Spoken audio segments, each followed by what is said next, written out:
want answers. I want the truth.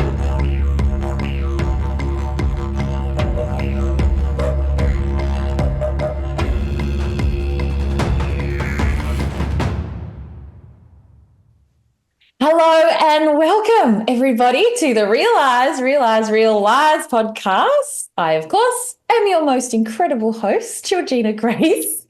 And today I am joined by the epic Paul Sykes. Paul Sykes is a life path number 29112. And we've had a couple of 29112s on the podcast before, and they are each extraordinarily epic. I'm using that word multiple times in this podcast, so get used to it. Human beings or souls, more specifically. Now, the 29112 life path number, Paul, you don't know this, but it is a master number. And it is a master number that starts with the 2 and ends with the 2. 2, 9, 11, 2. 2 is all about love. So this energy exists for love, to unite and connect human beings all over the planet. It's so funny that your last name is Sykes, because the 11 twos are the psychics of all the numbers. They are the spiritual messengers here to deliver certain messages to humanity. And that's really the underlying messaging behind everything you do is like crucial to you, you know? And so Paul does this in a very specific way. You are born on the 30th, if you don't mind my sharing. And that 3 energy, these are the channelers. These are the creatives. There are multiple ways to communicate the messaging that I'm receiving. And I always say it could be via the verbal word, the written word, or the sung word. Is that the right word? Good enough. Good enough. So Paul is an incredible human being. He is someone who's interested in the empowerment and healing and freedom of humanity in whatever capacity that can be created, but you specifically do it in the singing arena. And I'm so excited to get you on the podcast. Part of the intention for this podcast is to just talk about and share all the ways that people can express their fullest expression of themselves. And this is one that I'm so passionate about, not very good at, but very passionate about. So welcome to the podcast, Paul. Thank you for being here. So good to see you again. Well, firstly, thanks, Gigi. And if I could say, it's great to be here, and thanks for the invite. I'm really looking forward to just spending the next, few minutes with you and breaking out anything that you'd love to speak about. Awesome. So, you are an incredible singer, and now you're a singing coach, right? But you didn't start off as a singing coach. You started off as a singer. So I would love for you to just start wherever you want to start, but just share a little bit about blah, blah, blah. Actually, know where I want to start. Go. I want to start with the numbers thing, because I'm sitting here going, what's a 2, 29, 11? I sound like it sounds like I'm a tram number. I got no context for what that is.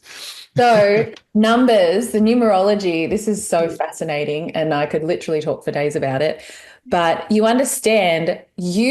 literally understand energy and frequency. Right. Right? Numbers are like the symbols or the labels for the different energy and frequency that exists in the universe. Based on birth date?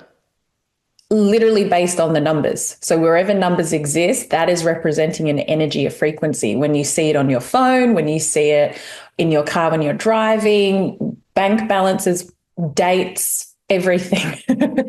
So those numbers, I call numbers the language of the universe. So all you have to do is understand what the numbers represent, what energy they represent. All of a sudden, you've got access to understanding all the energetics of the universe. And we are born with a name at birth and a date of birth. Those two things literally outline your entire lifetime here. Interesting. And so the numbers that you're speaking of is based on not only my birth date, but also my name. Well, your life path number, that's specifically calculated from your date of birth. Hmm. And your life path number, the life path is essentially, so do you believe that we are souls, that we have a, Yeah.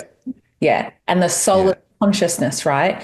So there is a piece of your soul that's incarnated into this physical reality that we're currently in.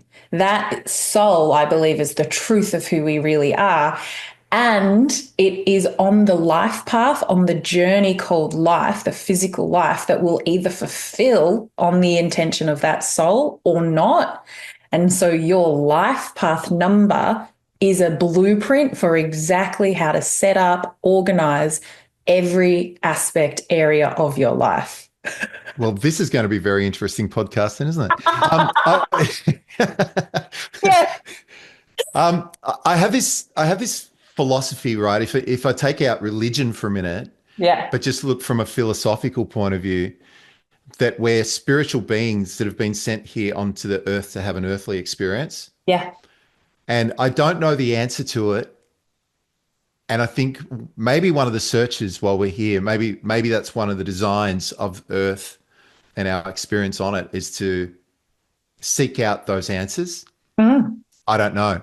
But it's almost like if you look at anything, right? So if you want nothing comes easy. Like if you want to be in shape, it's easier to eat the Tim Tams than it is to eat the broccoli. Ugh. If you want to be excellent at something, it's easier to watch Netflix than to go and do your practice or to do the studies. Mm. And when you look, and even in relationships, like it's easier to maybe avoid a relationship rather than have difficult conversations occasionally with the intention of restoring love and affinity. So it's one thing that I see is that no matter where we look in life, there's always this struggle. And so I don't think we get a choice is whether we struggle or not. I mean, even if I woke up tomorrow morning and, we'd won $100 million in Powerball, that in itself would have its own struggle. And for many of us, we're on the hamster wheel of having enough money and, we're kind of defined by that a little bit. Mm. But even if that was taken out of the equation, it would still have its own struggle. Mm. So I speculate sometimes and I think, what is it about the world where that seems to be a mechanism that's built into it? Mm. And then my conclusion to that, and I'm not saying it's the truth, I'm just speculating as a um, like a thought experiment, maybe, Mm. is well, why was it geared that way? Why was it designed that way? Well, possibly an answer to that or a conclusion to that question is that we're spiritual beings that have been sent to have a human experience. And in that human experience, it's kind of like boot camp. We're designed to learn some things before we jettison out of here and go back to wherever we came from. Mm. Oh, and I went down a road too. Have you ever done like a YouTube, you go on a YouTube dive and then you go down a rabbit hole have you ever done a YouTube dive on near-death experiences? Oh, I've done a lot of readings for people that have had near-death experiences, but What did you discover? so many things that these people, or I've done readings for people that have had near-death experience and actual death experience where they were pronounced dead for a certain amount of time and then came back, which is wild to me. And you can see quite literally in the numbers that what had happened, their soul's intention or higher self, whatever you want to relate to it as, was like, the timeline you were on is too slow. We've actually got to jump forward a few timelines.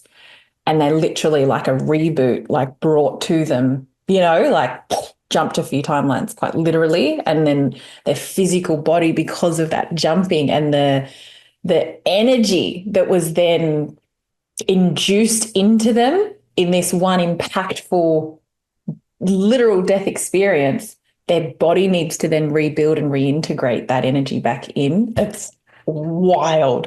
And who they were pre-death, who they are post-death, not even the same slightly.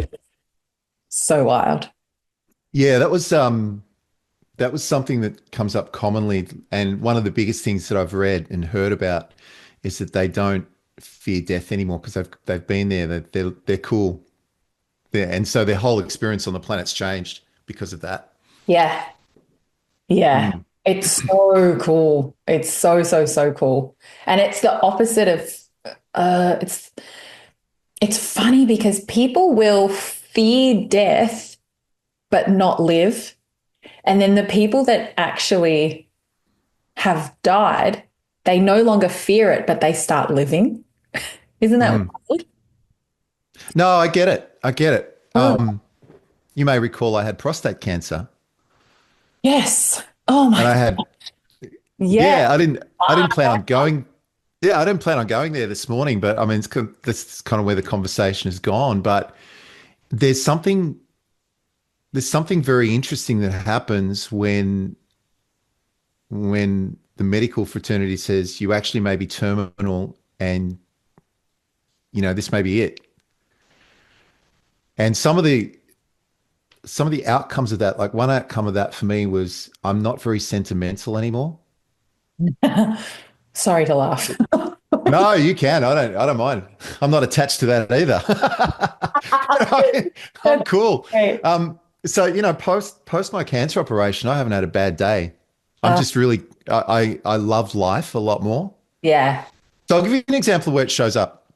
Like I just turned 56 a couple of weeks ago, and I've got this beautiful black grand piano. Mm. And I made this frame that actually has microphones that screw to the frame, and then the frame sits on the piano. The problem is the weight of the microphones tips it forward, and it's always falling. So I've tried tape and everything. I'm just going to get a screw and screw it to the inside of the piano. Now, previous to my operation, I know this is a small example, but it highlights something, right? I was Yeah. so precious about the piano. Yeah. Well, what am I going to do? Am I going to spend the rest of my life just looking after this thing and never playing it enough and polishing it and keeping it all pristine so that in 25 years or 30 when I die, it's left to the state trustees, or a family member or something? Like, no, play the damn thing. And actually, if you need to screw something to the inside of it, go do it. We're not here forever. Yeah. So it shows up in that. I used to carry a lot of stuff around in my garage that was my grandparents and my parents and stuff. And I had a conversation with mum the last time I moved last April. I'm like, Mum, do you mind if I actually let some of this stuff go? Yeah. Because it's like I'm carrying this stuff around from house to house every time I move house.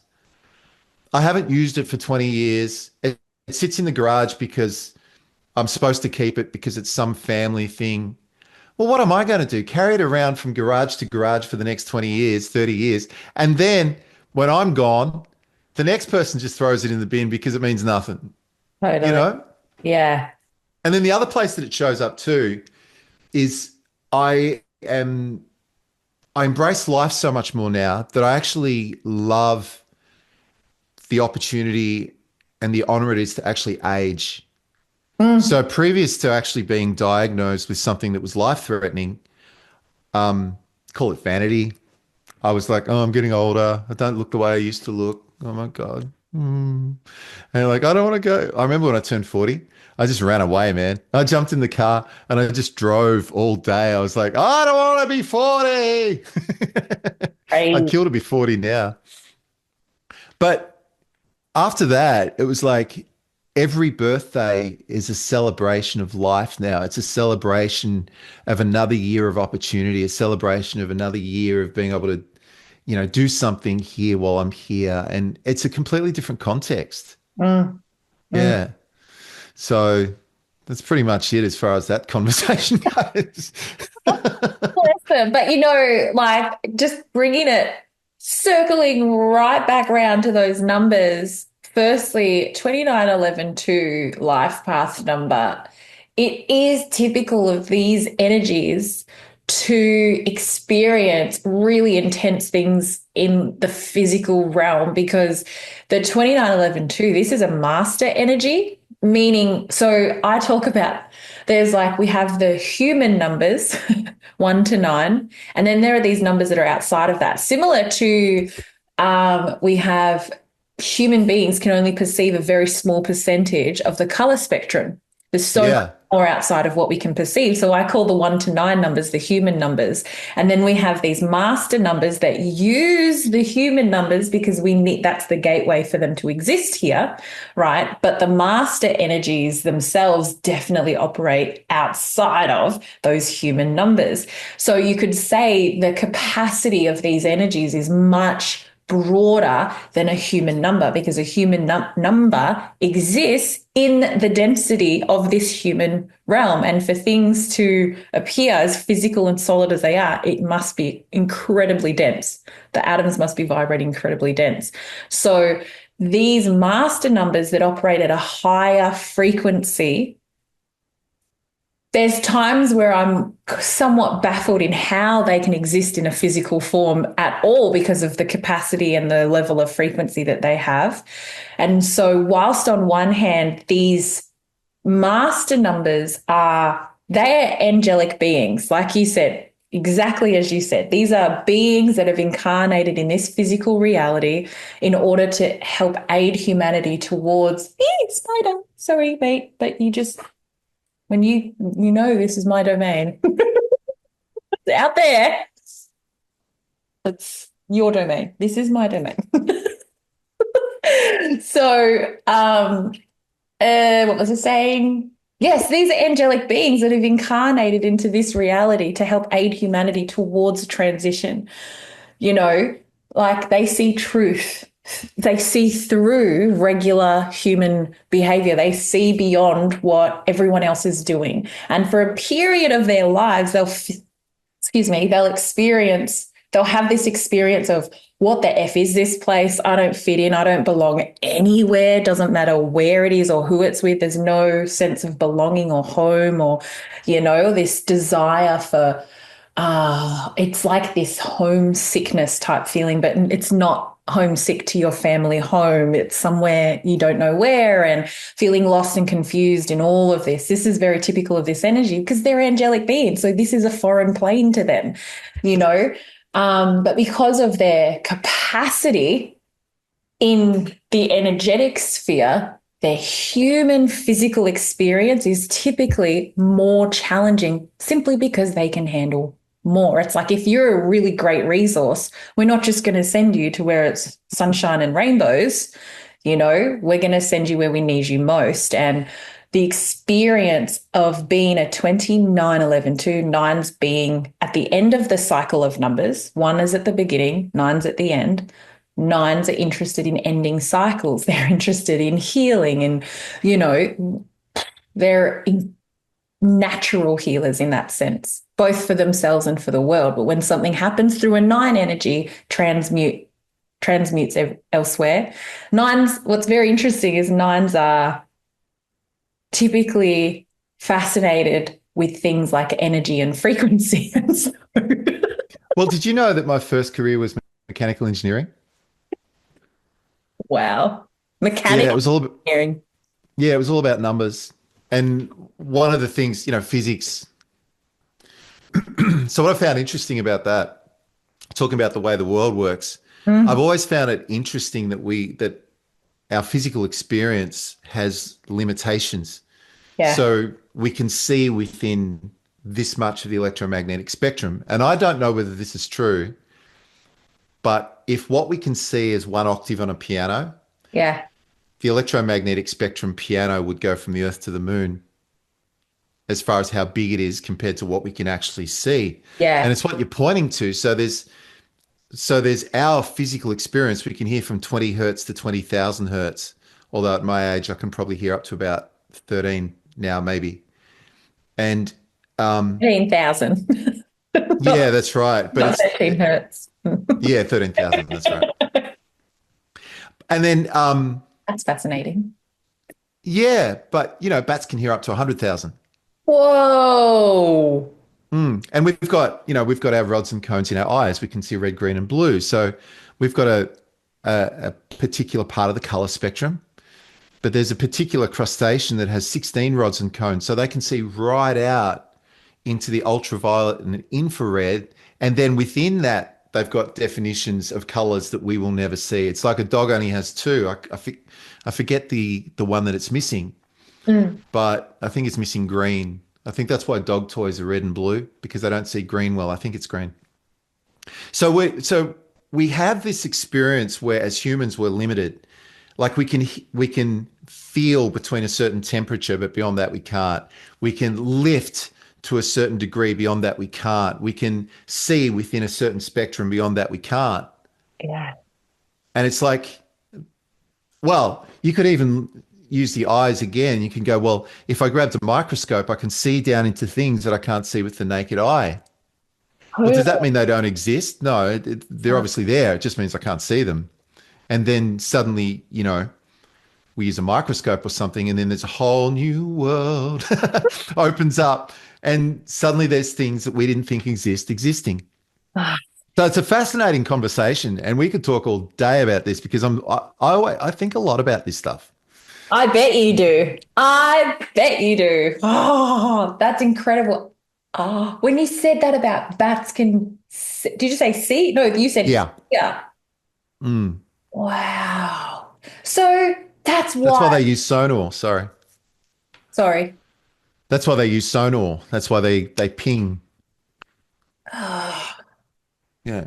So when you can hear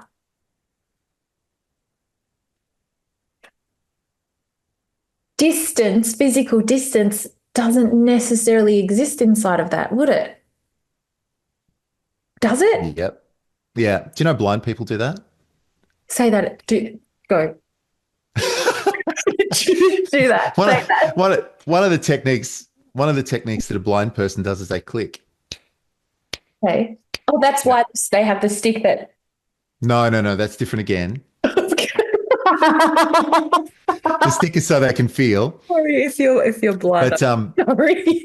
but one of my careers, I taught in a music college for a decade, and one of the students we had was a blind guy, and so he'd walk down the hallway and he'd click like this. Mhm.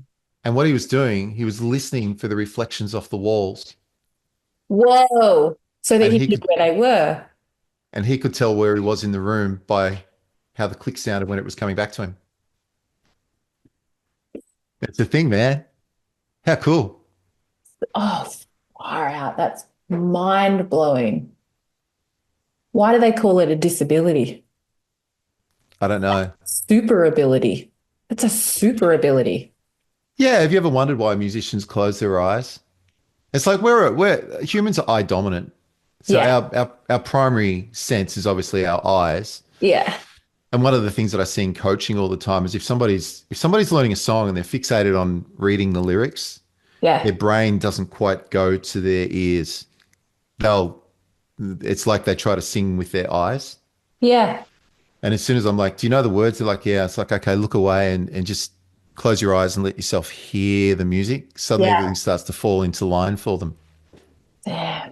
I mean, it makes so much sense. And, this is a reality that's built on the notion of duality, right? So our eyes are the only things, not necessarily the only things. We feel duality as well, as in light, dark, up, down, black, white, hard, soft, So when our eyes are open, we are seeing, oh, stupid computer, sorry. The computer, did that ding go off? Did you hear a ding? Oh, No. this computer is this computer is synced up to Corey's phone. So when he gets messages, it dings through here. And I put everything else on do not disturb, except I always forget the computer. I couldn't hear it. Good. Well, that's good. So yes, duality. And so when our eyes are open, we're visibly seeing and experiencing the physicalness of the duality. When our eyes are closed, we've only got frequency, feeling, emotion, that we can then experience. So it makes sense, but it's mind-blowing when you say it. It's how the brain works. Have you heard of the reticular activating system? Do it. Go. Say. thing. Okay. So the reticular activating system is a part of the brain that locks in Can and I just, locks out. sorry, can I just say what you said? The Activating system. reticular activating system. Okay. Yeah. Reticular activating system. So the Fascinating. brain has a certain bandwidth. Have Yes. you ever had an experience where you've been talking to somebody on the phone, you're driving along in the car, and then suddenly there's some roadworks or there's an accident or somebody's cut you off? The Yeah. person's still talking, and then 30 seconds later you come back to them and you say, "Oh, I'm sorry. Could you just repeat that?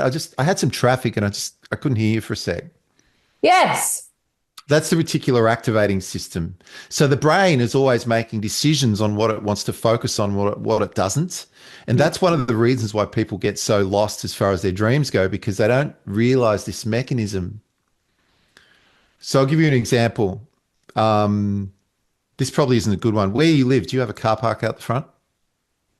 Or is Eh, it's residential? no, as in like a driveway, like a with. No. So Oh, let's say for instance, you pick your local, I don't know, your local Coles or something. sure. There's a car. Oh, like a car park, an actual car. Yeah. Yeah. Yes. Yeah. Um, if I was to say to you how many car parking bays are there, it's like, I don't know. But you've probably been there 1,000 times. But see, that information isn't important to you. No. Except if you were putting in a tender to resurface it, or you're putting in a tender to paint the lines on it because that's your business. Mm, Suddenly that information would be important to you. mm. Not only would that be important to you, you'd then see it everywhere. Yeah. And so what happens with a lot of people is they don't know how to focus their reticular activating system into what they want because they don't realize that mechanism exists. So the way the mechanism works is you set the goal first and then you see, you don't see first. Oh, this is so good. This is so juicy. So when people talk about manifestation, for Yeah. example, Yeah. I've heard that everything exists as potential, kind of like up there in the cloud, so to speak, and it's just floating around there up in the cloud as potential.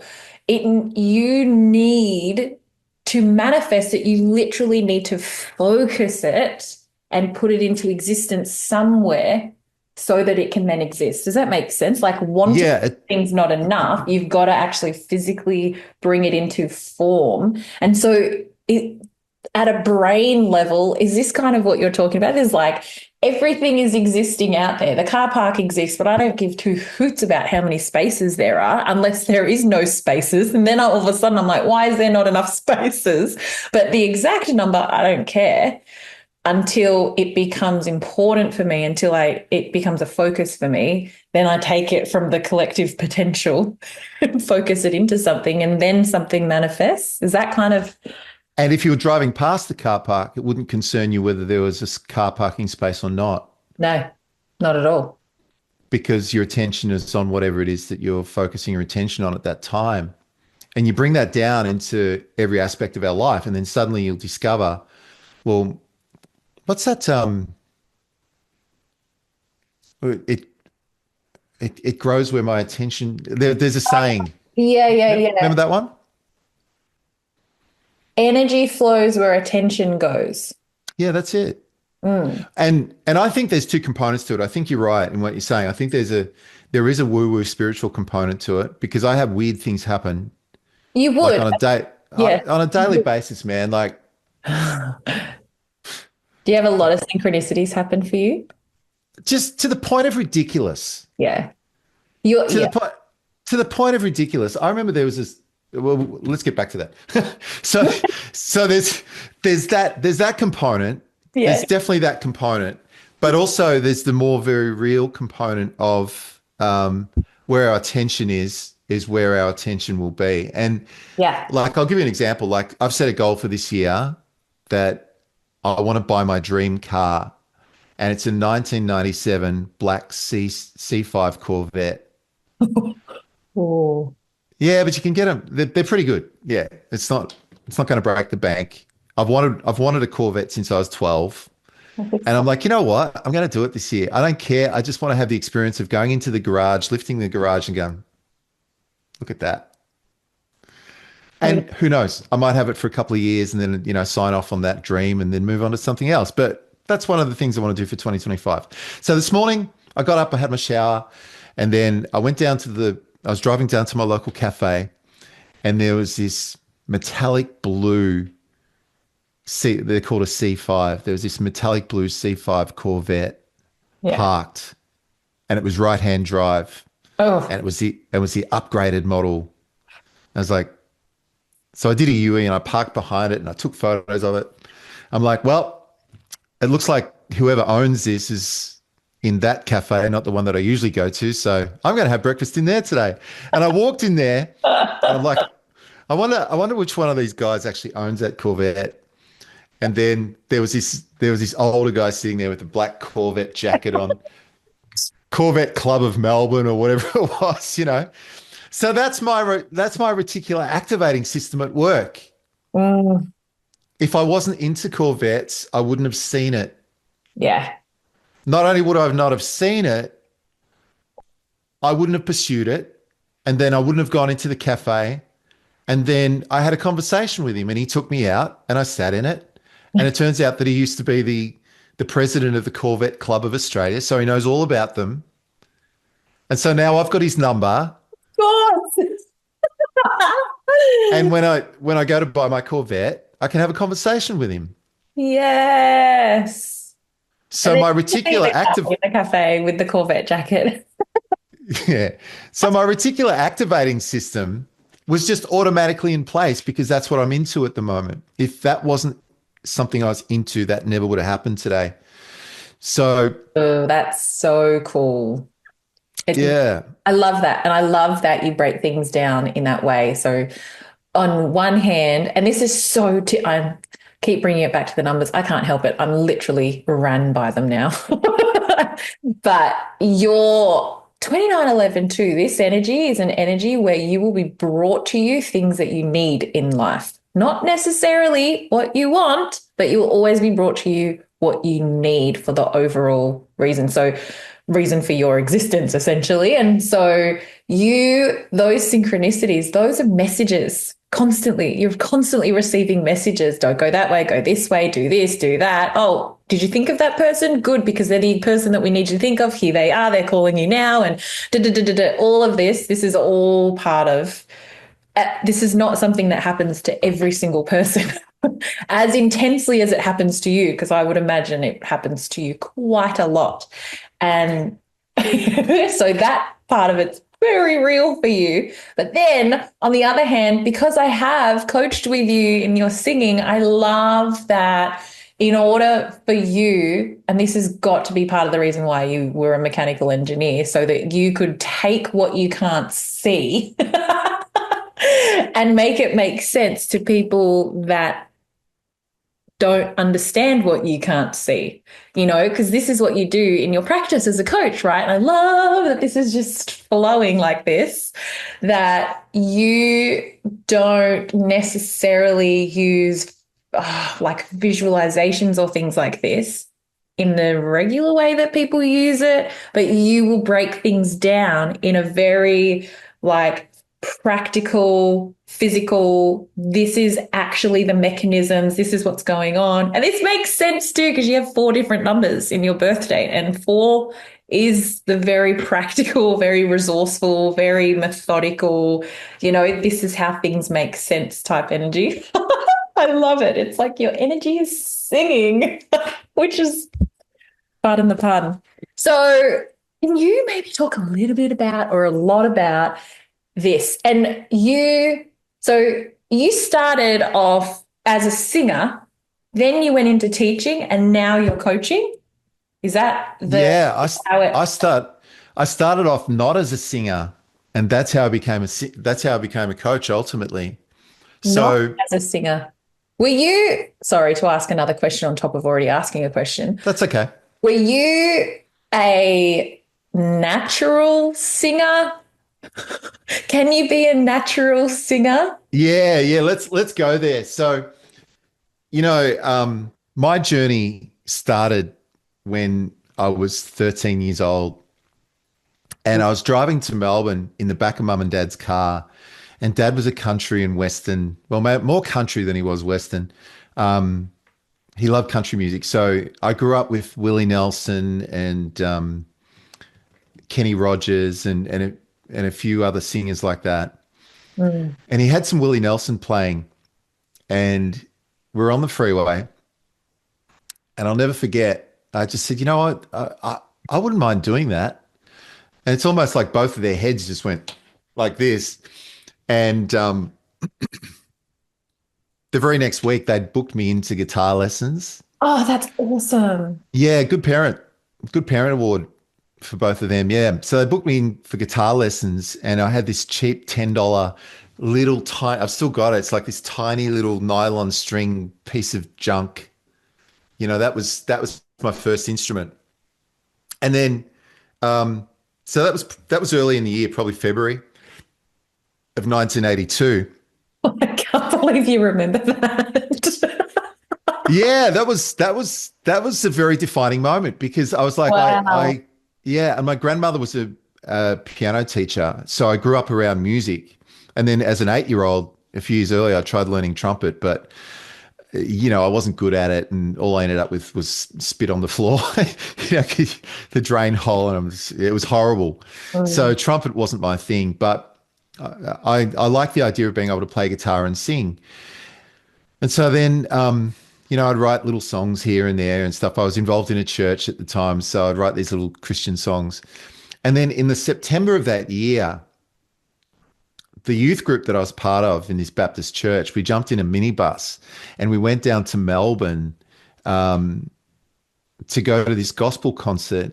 And this guy was like a world famous gospel singer. He had massive albums all over the world. His name's Leon Patillo, Wow. and he his music was the defining moment for me as far as what I was going to do for the rest of my life. I went to this concert. It was at a venue called Dallas Brooks Hall in the city. That doesn't exist anymore. That got leveled. But it was Wow. this beautiful. It used to be the head of the Masonic Lodge, whatever they call it, for Victoria. And you'd walk in there, and they they had like the hall had like these three levels of like tiers. So you had the ground, and then you had these. And I remember sitting there as a 13-year-old going, "Oh, this place is awesome." Wow. Anyway, Leon had an electric piano, which was just incredible. And it was the first time I'd ever heard like an electronic drum machine and synthesizers. And he walks out on stage and he starts this first song. And I'm just sitting there as a 13-year-old going, Wow. oh. And it was like that was the defining moment where I knew that that's what I wanted to do for the rest of my life. Wow. Yeah. So that's how I got into being involved, being a musician. I wanted to be a singer-songwriter. And just a little bit of a sidebar for a sec. So on the 3rd of March, in 2 weeks' time, Yeah. I'm flying to Las Vegas to hang out with him. No, Yeah. Yeah. I reached out to them in November. I that's mean, exciting. yeah, yeah, yeah. We've been tentatively connected over the last 20 years, just, through Facebook and stuff. But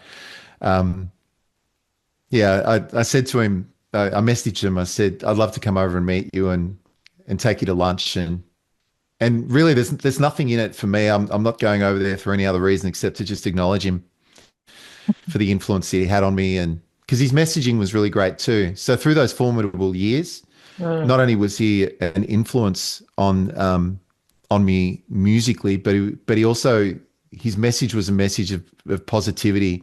And so I'd go to school as a redhead and get beaten up every day, and then I'd come home and I'd listen to his music, and it was a real message of hope. And Mm. so I have a lot of gratitude to him for that. Mm. And in November, I was rehearsing for a carols gig, and I was just noticing how I was playing, and I was like, I play so much like him Yeah, because of his influence. I'm like, I gotta go and meet this guy before it's too late for both of us. that's huge. That's So I've awesome. set that up. So Well done. yeah, It's yeah, exciting. it's fun. Well, that's the reticular activating system again, right? Yeah. in a world of what's possible, in a world of living what's possible rather than coulda, woulda, shoulda. Yes. That's something that I've wanted to do since I was probably 20. And just like it's something I've wanted to sign off on for 30 years. So we'll go and do Mm. that. But Hmm. for since So 20, getting back to music, sorry, yes, you go. All I was going to since say, 1989. 1989, this desire to meet, what was his name? Leon. Leon. Leon, yeah, yeah. Leon. Was a car park you were driving past until you decided that's the one I'm going into. That car park has been on my radar since 1989 though, Yeah. You've been driving past it, right? looking at it, getting closer and closer.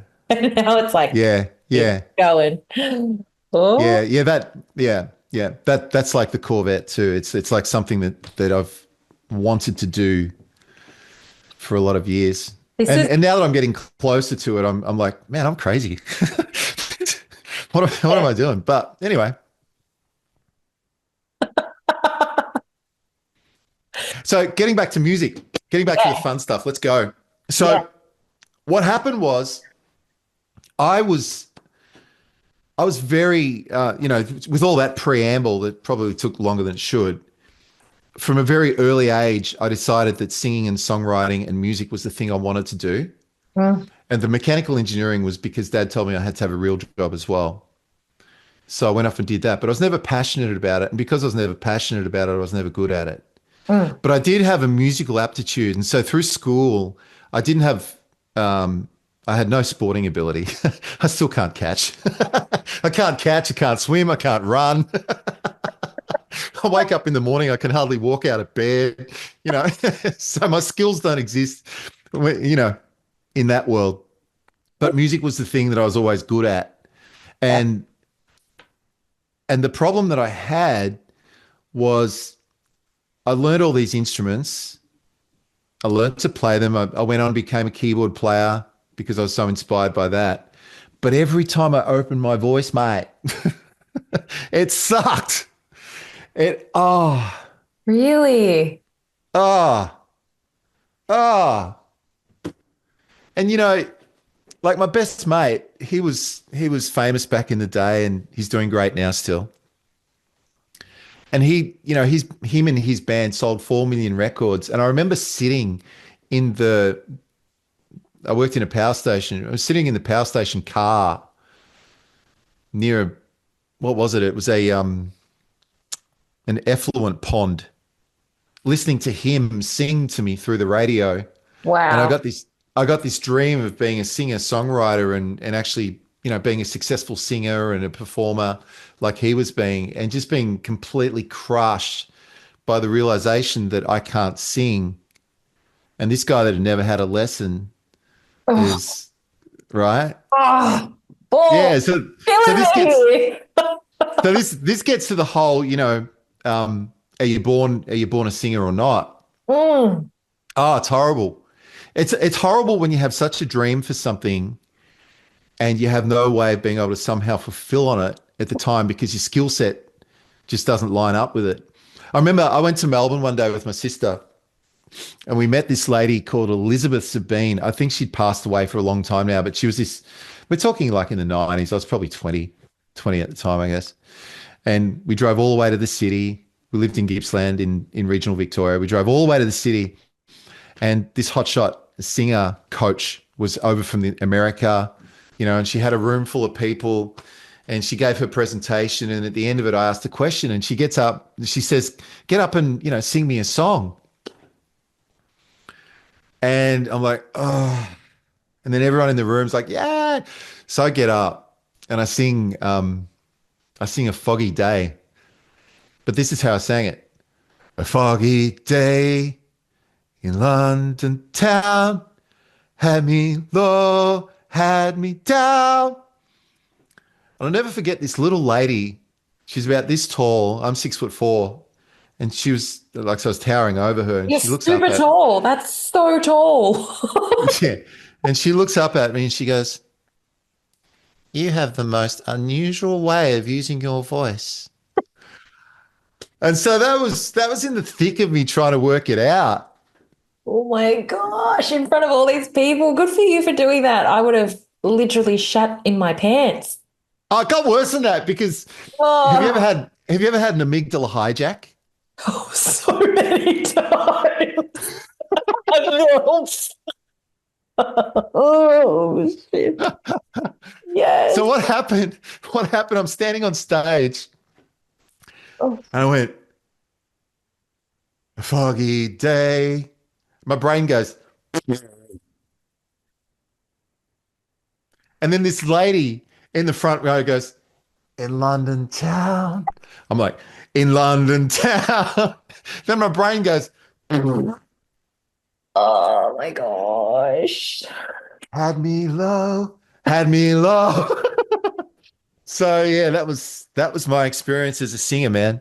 Oh, wow. Kudos to you for like keep going, keeping on going in that though. Like if I lost the words and someone was shouting them out to me, I would be, oh, I just can't even, like there would be puddles of feces on the floor and you wouldn't see me. Like, I don't quite know how to answer that, but I get it. wouldn't be me if I'm giving too much information. That's you do you, But Gigi. that's Um, incredible. Well, that gives people like me hope. so what happened was I then had 14 coaches over the next, I had probably 12 coaches over the next decade. And I went from coach to coach to coach. Yeah. And what happened was most of them didn't have the answers that I was looking for. They all offered something. So it's not a criticism. And certain things had happened, like one coach I remember was heavily into opera. So then she was trying to get me to sing like an opera singer. Mm. And it's like, I'd be going to my lesson and holding a piece of paper going, "Carium your bens." And, I'm like, I hate this. I hate this so much. I don't want to sing Italian. And then, I get back into the car and I'm listening to Seal. And I'm like, I, and I couldn't see how the two would fit. Yeah. And then touching on the point that you made earlier about 20 minutes ago, you were talking about the visualization thing. Yes. So what happens is there's a few components to this. If somebody is a natural singer and they decide to do coaching, Mm. I think, and this is a little bit controversial because I don't want to criticize other coaches, but I'll keep it in my lane. Okay. For my experience, I love country. many of them didn't have to learn the anatomy and physiology and how to get a broken voice to work because they'd never experienced a broken voice. Mm. They'd never had the foggy day experience where they're standing on stage going, I don't know what the hell's going on here. Because Yeah. they open up and their voice would always work. And so the coaching that they ever got was to just tweak their performance and maybe, a few things here and there, but fundamentally it worked. But if somebody's voice is actually fundamentally broken like mine, that takes a different level of coaching. Mm. And so what I've discovered now as a coach is that there's two conversations that needs to happen in parallel. One conversation is the physiology anatomy stuff, but not like I'm trying to turn a client into me. Like they don't need to know what I need to know because I need to know what there is to know as much as possible so that whoever walks through the door, I can help them. Mm. That's a particular skill set. But they do need to know a little bit about the mechanism of the voice and how it works. Mm. And what I find lacking is a lot of coaches don't go there. Yeah. But having the physiology and anatomy down and having an understanding of the voice, like a mechanical engineer, this is how it works type stuff, Yeah. doesn't actually give the person access into being able to drive the car. It just shows them, here's the car and this is how it works. Yeah. So what we have to do is we have to use visualizations. And the reason why we have to use visualizations is because we can't see our instrument. And so singing is unique in the sense that if I was to pick up a guitar, I don't have one here, but if I was to pick up a guitar, it's obvious, here's the strings. I pluck the strings vibrate, it goes into the body. If I put my finger here, now it only vibrates from there to there instead of there to there, and the note goes up. If I tension it up. So there's something very tactile about it where we can see the instrument. It makes sense. We can feel it on the tips of our fingers. If I'm Uh-huh. holding it, I can feel it vibrate in my chest. It's tactile. Not Yeah. only is it tactile, I can also see it. Yeah. Yeah. But with the human voice, we can't see our instrument because it's in here. Yeah. And it's worse than that because there's not many nerves in the throat. So you In the can't. vocal mechanism, it's quite dead to us. You're dead to me. The only time the only time we feel anything in our throat really is if there's an obstruction or if you've ever had a cold, some sort of infection, you'll Yeah. notice suddenly every time you swallow, cough, eat, It suddenly you hurts. feel it. Yeah. But on a day-to-day basis, if I wanted to feel this microphone, I'm probably a bad thing. If I wanted to feel this laptop, you probably heard that, sorry. If I wanted to feel this laptop, I'm going to use my fingers. I'm not going to stick the corner of it down my throat, No. right? As So I- that's how I coach, and I'm very clear on that. And I let people know on lesson number one that there's always two conversations working in parallel. yeah. So what the visualizations does is it gives us access to being able to shift our physiology to where we want it. Yeah. So as an example, so one of the things that we can do with our technique is we can adjust our larynx height. So if I want my larynx to go up, my voice is now going to sound like that. If I want my voice to go down, it's going to sound like that. So lower larynx, higher larynx, lower larynx, higher larynx. It's changed the tone of my voice. Yes. So, so in the anatomy and physiology world, what I'm doing is I'm changing the space inside the back of my throat, my pharynx. It's called the pharynx. It goes from the nose down into the throat. So if I make that smaller, the space that the sound goes into becomes smaller and my voice sounds like that.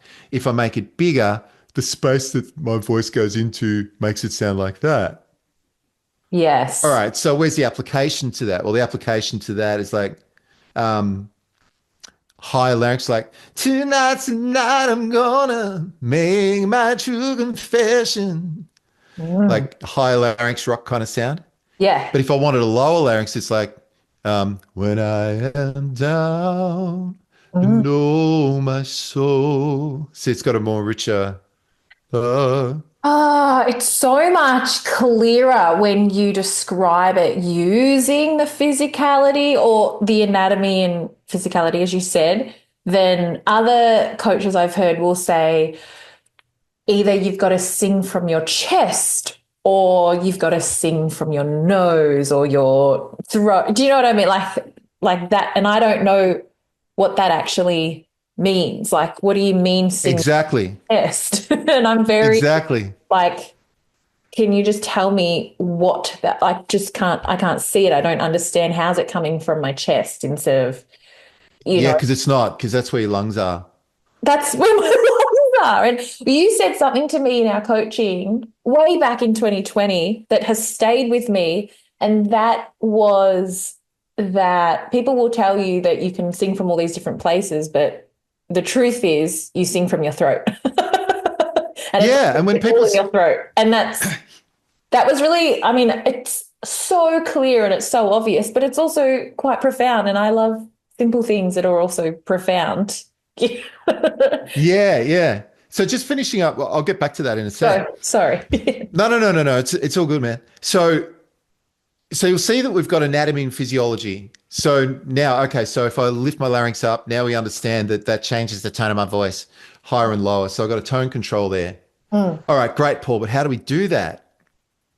That's where the visualizations come in. So if I Mm. was to get you to talk like a 3-year-old, Yeah.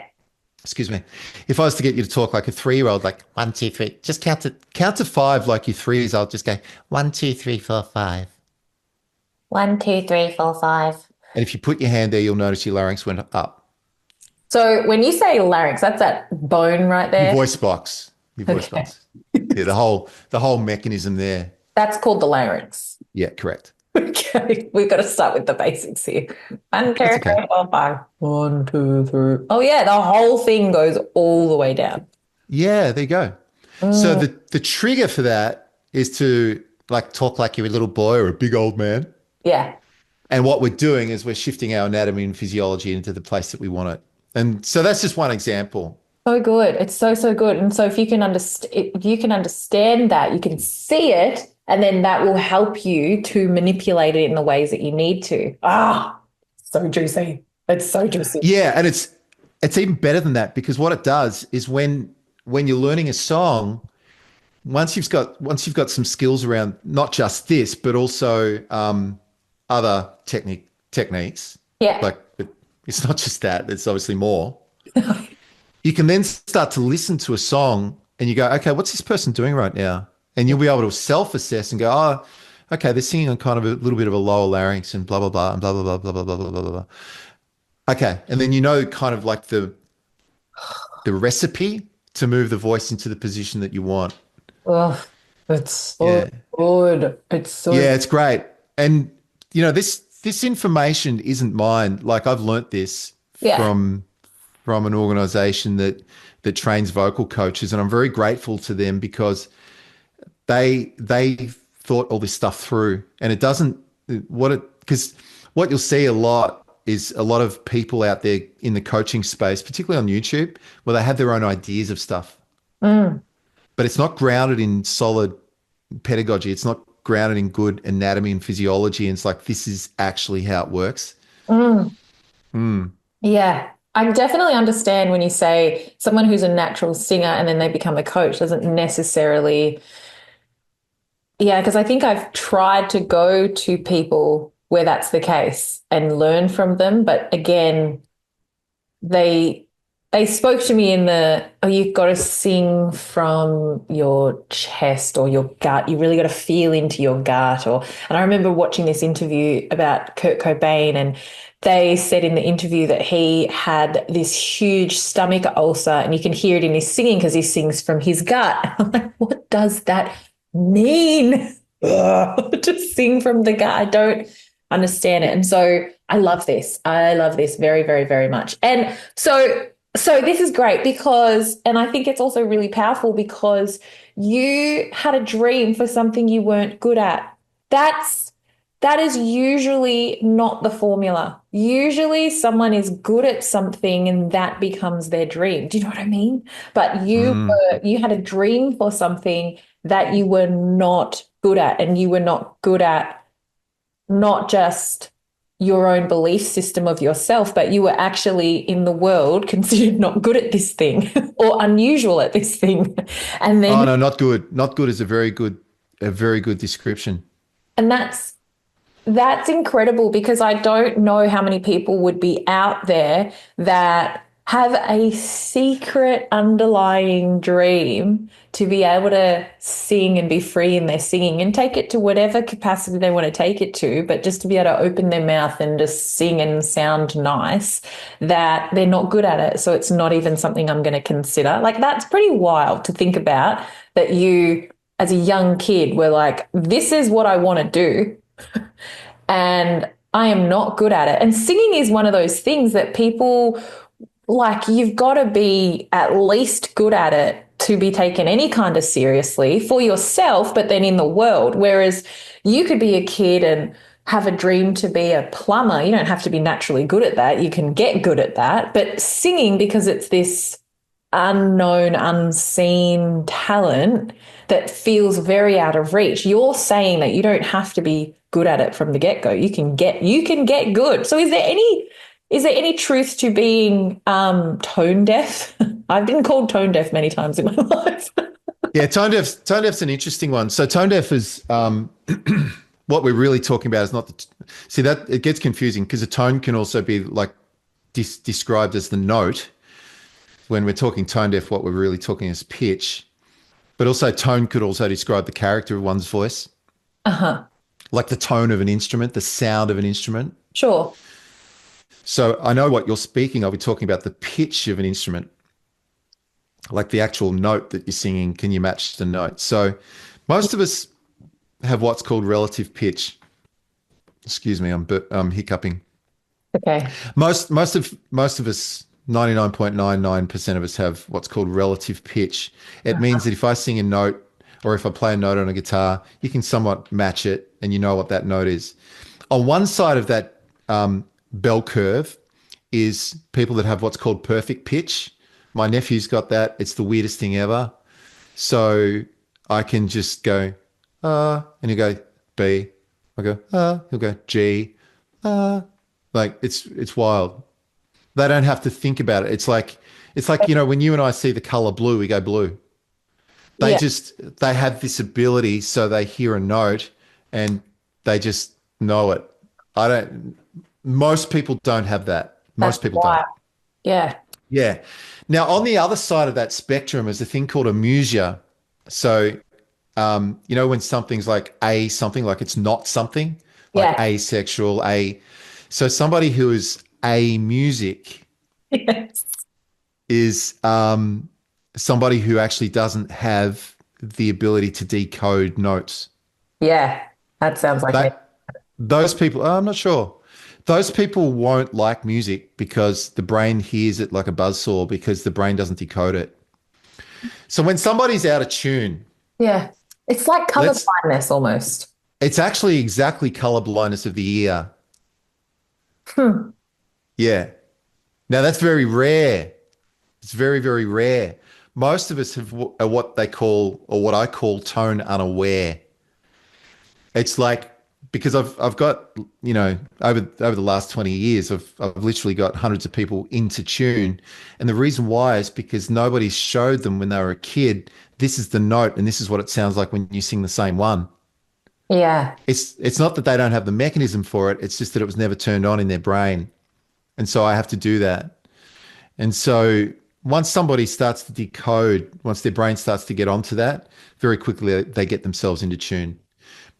But Hmm. I also get that most people think that they're out of tune, but it's not because they have amusia, like a congenital problem. It's just it was never taught during their early childhood development.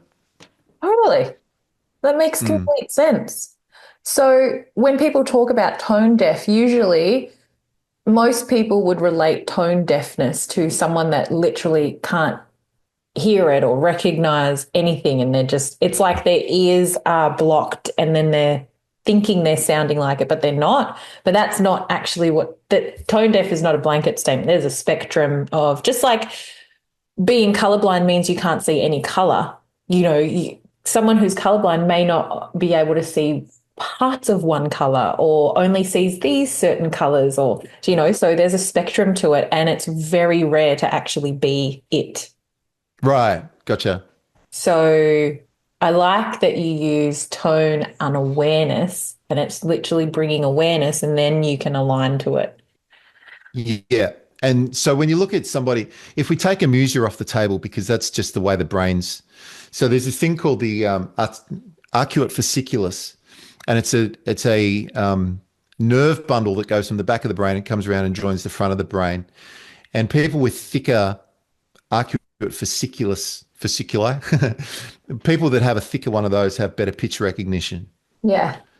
And the speculation that the white matter in the frontal part of the brain, people with more white matter. I don't understand any of it. It's just what I've heard. I may be completely Huh. wrong.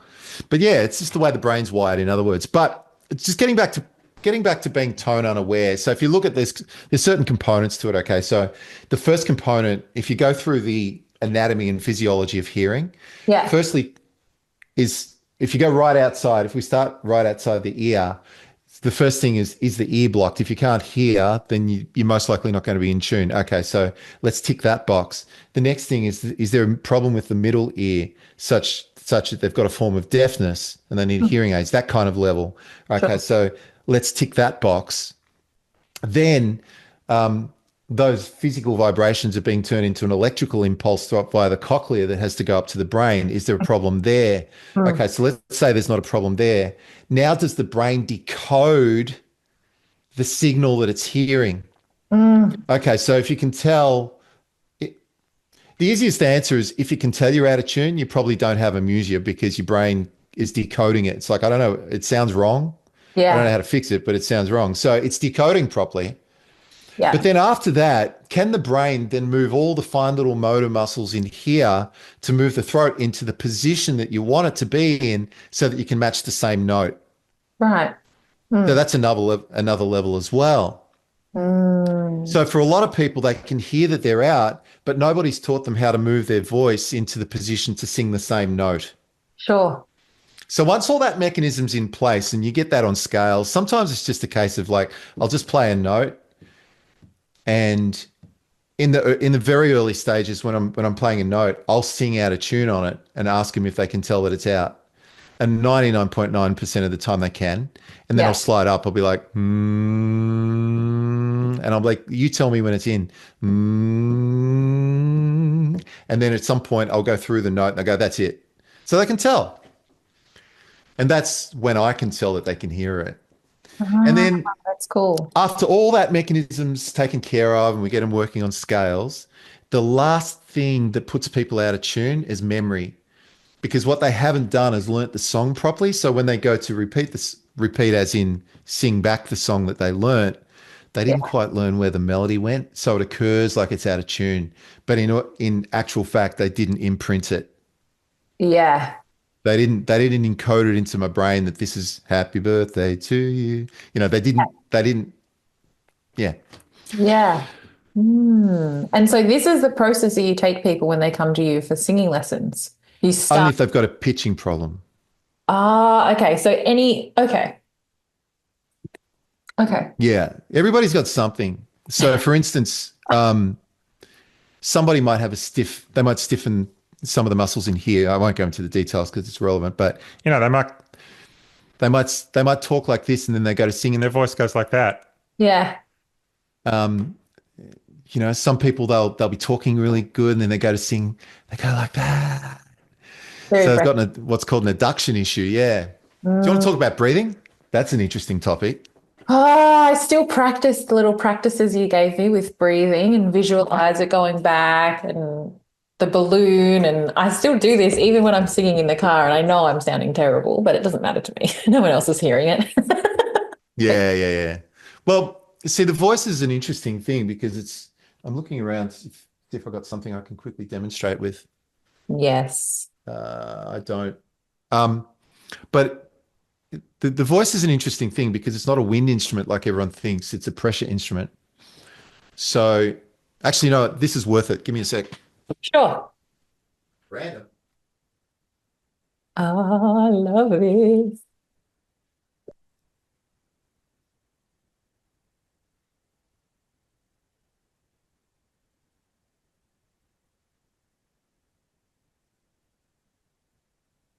If I was to get this piece of paper here Sure. and to rip a section off, it's very light. We'll just break this down. It's not ripping very well, Gigi, but good enough for today. Yes. And the slightest little movement, I can make it blow. Yeah. But if I go see how it doesn't move? Not moving at all. No, and even if I was to belt ah, it's still not moving. Mm. And the reason why that is because the voice is not a wind instrument like everybody thinks it is. A wind instrument's like a flute where you actually have to blow air across Yeah. to get the sound to work, or a whistle. Yeah. This works on what's called subglottal pressure. It's the pressure underneath the vocal cords that actually makes the voice work.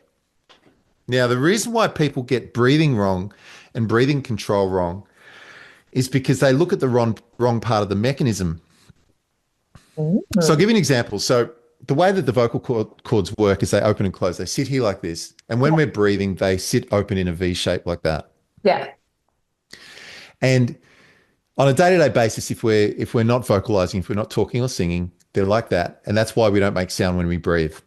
Mm. So breathing. And then as soon as we want to vocalize, we've got these two little cartilages at the back called the arytenoids. They close like this.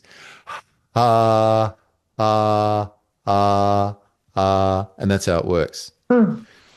So when people have a breathing issue and they come in and they're breathy, most people default to this part of the mechanism. It's like, oh, you got to sing from the belly, you got to breathe from the diaphragm, you got to all that conversation that many people have heard, Yeah. but they don't actually fix the underlying problem of what's called adduction. So we've got adduction and abduction. So when a child's been abducted from a parent, it means they've been pulled away from a parent. Mm. So to bring together, to bring towards the center is called adduction. That's the exercise in the gym, the adductors. Yeah. That's, on our legs. So to bring towards the center is the vocal folds closing and adducting. And when we get good adduction, now we've got a vocal efficiency, because if the vocal's only half closed, if the vocal fold's only, so then what would happen is while we're singing, we'd be getting like, ah, ah, ah. Then you run out of breath too, wouldn't you, by doing that? Yeah, and it's worse than that, because if somebody doesn't know about the mechanism of adduction, and if they're not being taught that, like if the coach doesn't pick up on that and they Yeah. think that it's all this diaphragm work, which is what you hear ad nauseum. Yeah. In fact, I've got a client that's literally started with me last week with that exact thing. She's been going to lessons to somebody else for 2 years, and they've been trying to work on the diaphragm, work on the diaphragm, work on the diaphragm, not once realizing that the kid's singing breathy because they've got an adduction issue. Yeah. So what happens is, well, look, I'm sure that coach offers other things, right? So Oh, that's a pragmatic comment more than a slant. But so what happens is, when the vocal folds close properly, the whole mechanism starts to become efficient. And when yeah. it becomes efficient, it can relax. Mm. So what that means is the amount of effort required, the amount of pushing required is a lot less, because the voice is now efficient. Mm. But it gets worse than that, because what happens is if somebody thinks that they've got a breathing issue, like you just said a minute ago, where they can't get to the end of the line, Yeah. what's like, it's a bit of a gotcha question, but what do you think most people would then do to try and compensate for that? Well, they would try and take a bigger breath. Very good. That's exactly what happens. So take a big deep breath for a sec. Just try this out. And what's your body want to do? Just like let it all out. Yeah.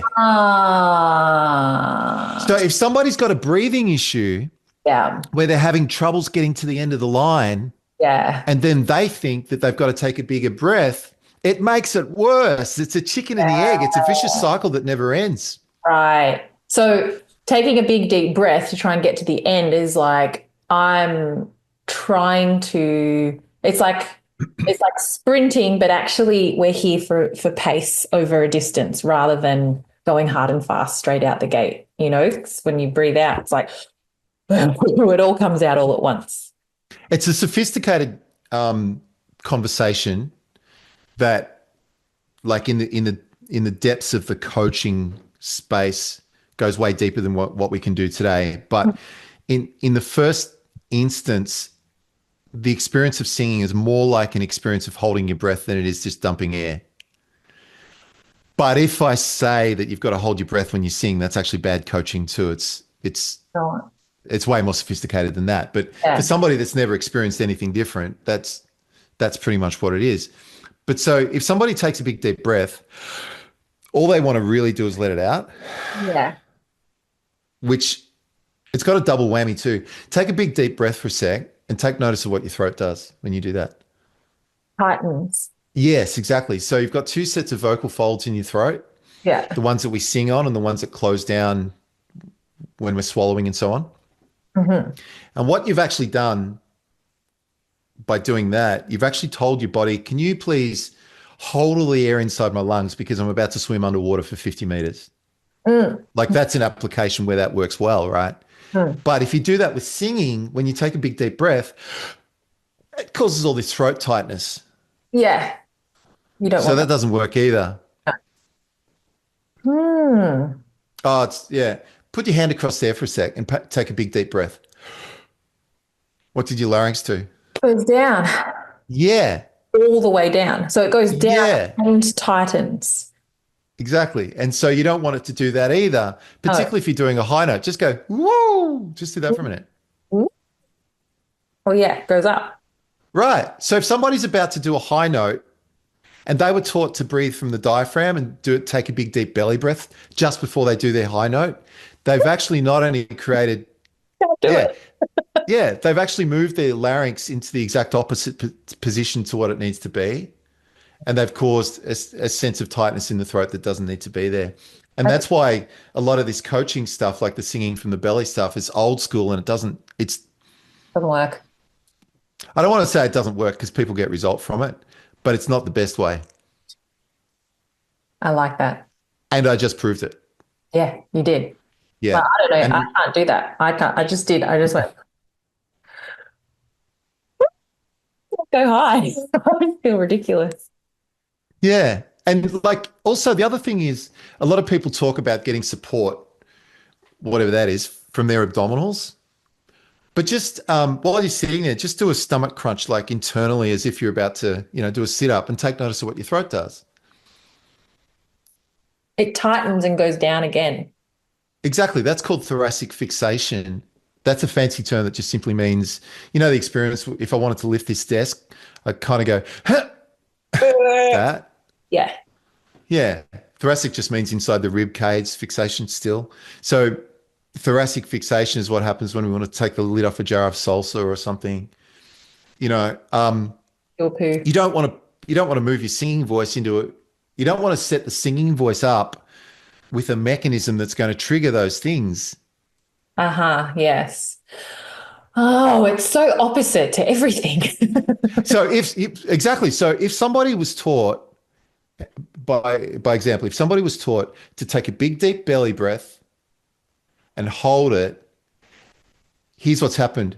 They've caused throat constriction. Yeah. They've moved their throat into a low position when probably it's going to want to go up when they're about to sing the notes. Yeah. And they've caused their breathing to dump air because now they've got to hold all this air back. And the whole mechanism is opposite. It's all whack. It's all difficult. And do you think then it would come out sounding forced because you have to force it into the position you need it to go into when your body is set up for the opposite thing? I think people get results from it because I was taught that way too. And it wasn't until I learnt this stuff where I learnt that there was a better way. Yeah.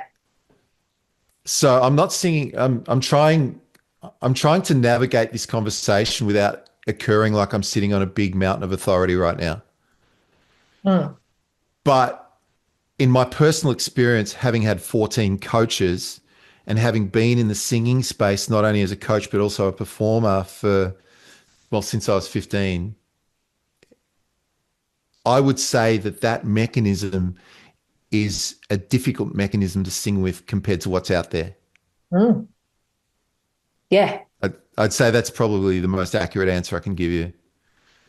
So they may get result, but look, man, when I was taught that stuff, I'd go out to gigs and I'd be singing in pubs and I'd have 200-300 people in front of me and I'd be rocking back in the day. I'd be singing ACDC and Bat Out of Hell and Live. Remember that band? Mm. And after my gig, I'd go upstairs where I was staying and I'd be holding my head and I wouldn't know how to breathe. I'd be lying on my back like this, just going, and I wouldn't know whether to like, because every time, so what'd be happening, I'd be singing and every time I'd let all that go and then take another breath, I'd get this violent migraine go up the back of my neck. And then I'd have to sing with that and I'm rocking out and then I'd have to let that go to take the next breath. And then I'd get this massive migraine. Because remember, your abdominals is connected to your vagus nerve, which is part of your respiratory system. Yeah. So that was my experience when I was learning all that stuff. And that's why I'm a little bit of a apologist for a better way now. Totally, 100%. And I think it's okay to be unapologetic about that there is a better way and that you teach that better way. There's so many people out there that practice numerology that lots of people have written books on numerology, and there's a lot of stuff out there that's just actually inaccurate and actually not whole. And lots of information has been left out, which I don't like. I don't like whatsoever. I think signed a contract, you want to know all the freaking details, not just, so, and I'm unapologetic about that. No. You can download a freaking numerology chart, reading whatever from the internet, but you're going to get the kind of results that you're going to get from doing something like that versus going to the real deal. I'm not saying I'm the real deal, but I am a real human and I can relate and understand humans and all the things, So this by far has made the most sense to me. And I haven't gone through millions of different coaches like you have gone through. Thankfully, you did all of that work for us so that we don't have to. And so, um, Paul, you work one-on-one with people? Do you do in-person things? Can you do virtual sessions for people that are not physically close to you? How do you work? Can you talk us through how you work with people? Yeah, I work I work exclusively one-on-one for now because I really enjoy just taking somebody's voice and being able to tailor the coaching just for them. Yeah, Because everybody's got their thing, everyone's you got know. that. Yeah. And to answer the question about that, yeah, I do on Skype as well. So Awesome. work with people all over Australia and occasionally internationally. That's awesome. And Mm. do you have a website? How can they reach you? How can they find you? Yep, vocalpro.com.au, Oh, and they can book a free discovery session with me. There's a free mini course that they can do where a lot of these concepts, it's a video course. You can just go through that in your own time. There's no sign up required. There's no email grab or anything like that. You can just go on and just do it. do it. Yeah. And a lot of the basic principles that plus many more that we shared today, you can just do that in your own time. And obviously, Awesome. I've got all my contacts as well. Yeah, cool. So you don't have to be good at singing. You just have to have a desire and a hunger for it. Yeah, And I think singing is. Can I share about that for a minute? go for it. Yeah, I think there's a few levels that we work at. The first level is understanding the voice.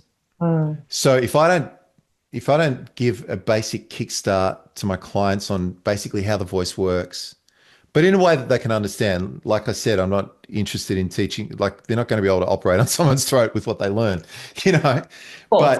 But by having a basic understanding of their instrument is very empowering for any future training. Yeah. And then once they've got that, which is basically the first lesson, then we move on to working on their technique. Yeah. And once they've got some foundations down, so an example of that would be there's no point putting someone on a song if they're out of tune. We need to get them into tune first. That's an example of that. Yeah. So once the foundations are in, and those foundations for me are pitch, tone, breathing, and articulation. It's what I call the four pillars. So is somebody in tune? Is the voice sounding pretty good? Are they controlling the energy into their voice, like they're breathing well? And are they moving their mouth properly? That's if one of those four is out, you can be the best performer in the world, but it'll still suck. Yeah. So once those are in place, then we start to move on to more the musical side of things, like um, lyrics, how to sing, navigating vowels and consonants, things like that. Yeah. And then once you know all that stuff, it sounds like a drawn out process. It's not, it's just a strategy. That's all I'm saying. Yeah. Then you basically forget it all and you just sing from the heart. You know, you don't have time to be thinking about the gearbox when you're changing gears in the middle of traffic. You know what I mean?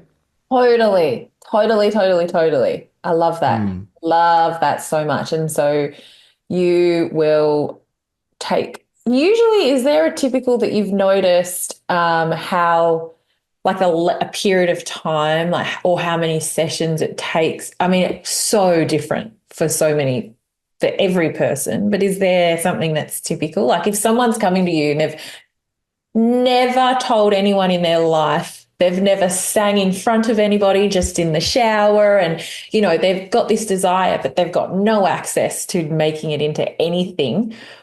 Typically, and again, I'm saying this as I know how much it depends, but if you could just ballpark, roughly how long or how many sessions someone would want, you would to get them to a point to maybe singing from the heart. Yeah. Yeah. Look, it's a good question. And it's one that I get a lot. Yeah. Obviously, that question is a frequent question that gets asked when somebody inquires for lessons in the first place. Yeah. So let me break it down a little bit more specifically than that. And it'll answer the question, but it'll just give you a little bit more understanding. So, firstly, there's some criteria. So, the first thing is the person's intelligence. I know that sounds terrible, but some people just really get concepts fast. Yeah. And other people, you got to approach it a few different directions until it clicks for them. Sure. Yeah. So there's that. The second thing is somebody's aptitude to make change. And what I mean by that is the human voice has what we call attractor states. So attractor state it's not an exact description of this, but it's like a muscle memory. It's like um, when I'm talking to you right now, I'm not thinking about, the muscles of my jaw and the muscles of my tongue moving. It's just doing it. Yeah. You could also argue that I'm actually not even thinking about the words I'm using. I'm actually just on a deeper level. I'm not even thinking about my words. I'm thinking about the content that I'm imparting, and everything from the word forward is like an automatic process. So what happens is somebody who's coming for singing lessons will usually, unless they're the natural ones, but most people that want lessons aren't, they'll have a particular way of using their singing voice, Mm. which is their most stable, familiar, and comfortable way of using it. Like the talking voice. Yep. Mm. But usually their singing voice is different because as soon as they put on their singer's hat, they add things into their voice that they think they have to do to sound good. And it's actually those things that get in the way. Uh-huh. That's a whole other conversation. But what happens, the implication to that is as soon as I start making a shift in their voice, it becomes unstable, unfamiliar, and maybe a little bit mentally awkward at first. Yeah. And so how somebody approaches that, this is all subconscious stuff. This is nobody's going to pay me to coach them how to sing and then consciously push back. This is all just mechanism to run in the background. But some people are very resistant to change. And so when I introduce something like today, we talked about larynx height. So if I was to get them to go into a high larynx, they may be very resistant to that because it doesn't feel right to them and it doesn't sound right to them and it's unfamiliar. Yeah. So so to answer the question, how fast somebody can embrace change and take on new things in their voice has a lot to do with how fast they'll improve. Yeah. Wow. Then the third criteria is how much someone's willing to practice, Mm. because some people just turn up to their lesson and they never do anything midweek. Yeah. And so there's a lot of criteria to the question. Mhm. And I guess some people too, now, in addition to all that stuff, we've then got the musicality side of things. Some people have a great sense of timing and pitch, Mm. and that just comes to them. And then my job is to facilitate their technique. Other people, I can facilitate their technique. And in addition to that, I've got to teach them how a beat works and where to sing, because Mm. they have very little musicianship. Yeah. So that's the long-winded answer, but probably look, from lesson number one, they're starting to make change. Yeah. And then, you know, within a month, they're starting to notice things and they're having little breakthroughs. The way Mm. singing coaching works too, by the way, it's not linear. What'll happen is I'll present a concept to them and they'll have to kind of wrestle with it Yes. because it's in our throat. And then eventually it'll click and then they'll have this breakthrough and there'll be a step change. And then we get the next thing and they've got to kind of wrestle with that until they get it. And then there's a step change. So that's kind of how singing lessons works. So I don't know, probably a year, I guess, maybe. Right. I say to people, because there's in the coaching space, in the singing coaching space, there's this like prevailing thing. It's like, just give me some tips, man. And it's like, yeah, but if you only had 4 guitar lessons, how good would you be? Yeah.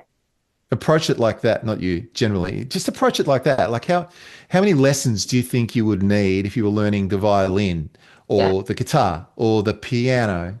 And just treat your voice as if it's an instrument like that, and that'll get you in the ballpark to your answer.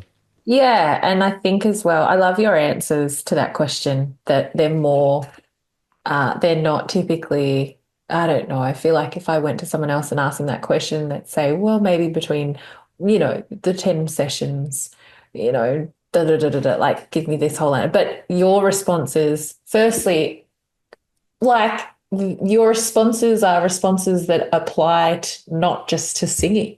How much Yeah, right.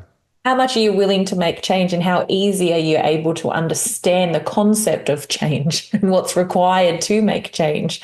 You could apply those to every area of your life. And I think coming to you and asking essentially, how many sessions am I going to have to pay you for you to turn me into a singer? It's all of a sudden you're the coach, you're not responsible for the person's life. So Well, I think it's also about self accountability. It's like if you want to get there faster, you've got to put in the work. You're and then already sorry, I was just going to say the other component that just came to me then when you said that was, okay, yeah, but what sort of music do you want to sing? Do you want to sing bubbly or do you want to sing Whitney Houston? Do you know what I mean? So there's Yeah, different songs have different demands as well. totally. So the criteria of success, well, what song then defines that level of success for yourself, you know? That's awesome.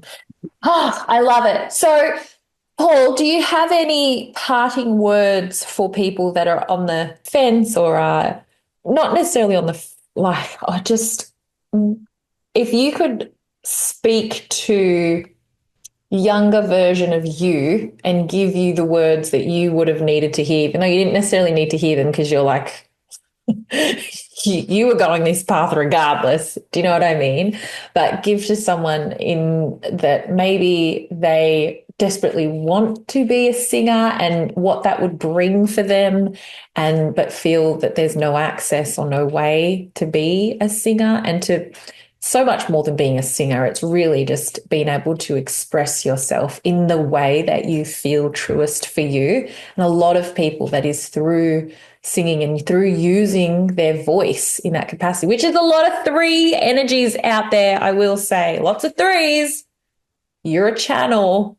Sometimes just using the verbal word is not enough to express your truth in the world. And that's why Paul is on the podcast, because this is an avenue to express truth that you can express truth through the emotion in the song, through the words, through the music. There's so many ways to express truth, your truth, whatever it is. And I really feel that is the heart of this, you know? So, any parting words to leave with people? I would generally be a little bit, sorry, I'll start that again. I would be more generalized in my answer to that. I guess my parting words are find what you do and what you love in the world Mm, and go pursue that. mm, And for those that want to be a singer, pursue that. And for those that don't, don't. But find that one thing that lights you up. Find that thing that gets you up in the morning and is challenging. And see, the thing about music is that it's endlessly deep.